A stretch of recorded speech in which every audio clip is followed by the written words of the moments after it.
What's happening, Panda Nation? Peter Von Panda here. If you're out in the wilderness and you want mac and cheese, you should probably try this.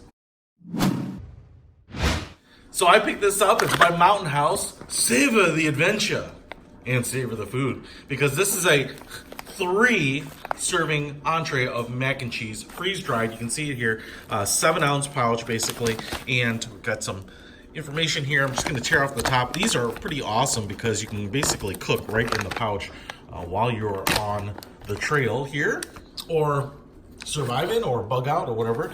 You want to remove the absorber, the oxygen absorber, and then you can see here we have, wow, that mac and cheese is all elbow macaroni covered in a powder. Very light, obviously, because it's dehydrated. Now this meal, because it should feed 3, is going to go a long way. You want to add 2 cups of boiling water. Now what I have here is boiled water, and this is just kind of your standard coffee mug. And I've kind of found that this sucker is just about 2 1/4 cup of water. So I'm just going to almost fill it up here and use this for ballparking the amount of water that I need for the most part. So I'm going to pour the water in over that. A wooden spoon here, and just kind of thoroughly stir this up. Now, if I were on the trail or in the backwoods, wow, it's already smelling very cheesy. And what you might be able to see there, it's already getting pretty gooey. Probably not going to be the easiest thing in the world to see. But as I'm stirring it up here, I just want to try to get any corner, any dry cheese or pasta in touch with water so that it hydrates. You know, if you have something in a little air pocket like that, it'll probably have a wonderful dining experience, and then all of a sudden get something that hasn't been hydrated, like kind of this crunchy, dry mouthful, which is not really pleasant and can often send you to the toilet or something like that. So there you have it. Look at that. It's already really compressed quite a bit.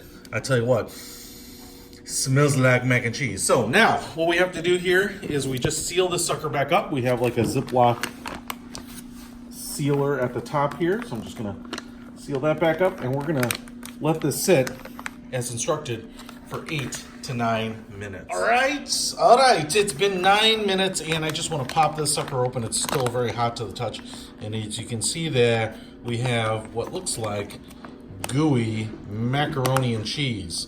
So grab this plate, and again, keep in mind this is a 3-serving, or is that what they call it? Yeah, 3 servings. So either you could have 3 courses in your meal of the same dish, or you could go camping with 2 of your besties right there, just like that. So let's try this sucker.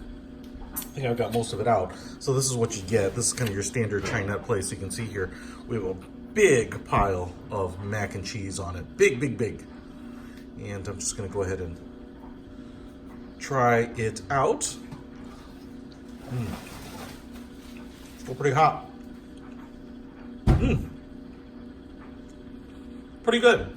If you've had Kraft macaroni and cheese, that has like a more of a sharp cheddar taste. This has definitely more of like a creamy, almost like a white cheddar-ish taste. Reminds me a lot of like the microwavable mac and cheese, the frozen dishes, like the Michelinas, things like that. The Russell Stouffer's, those kinds of things. Pretty good. I would definitely say the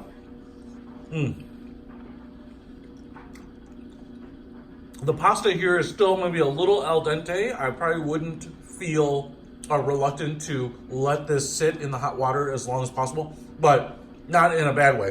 Like I said, I'm still eating this. So the pasta is still just a little chewy at the 9-minute mark. Pretty good though. If you're looking for some comfort food, that familiar taste in the bush, I definitely think you should take along some mac and cheese by Mountain House. Check it out. I'll put a link to it in the description. Peter Von Panda, out!